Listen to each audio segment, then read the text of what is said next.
ചന്ദ്രോത്ത് കുടുംബത്തെ സാറ് ശക്തമായിട്ട് തന്നെ ആക്രമിച്ചു. അത് വാക്കുകൾ കൊണ്ടുള്ള ആക്രമണം.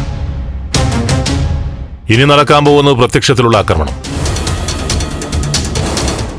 ഞാൻ എൻ്റെ മോളുടെ ആത്മാവിന് വാക്ക് കൊടുത്തിട്ടുണ്ട്.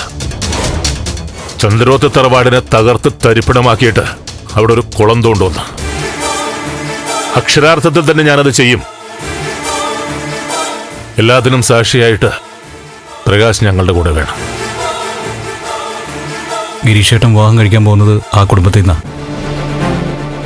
പക്ഷെ സാർ, ഞാൻ സത്യത്തിനൊപ്പമായിരിക്കും, സാറിനൊപ്പമായിരിക്കും.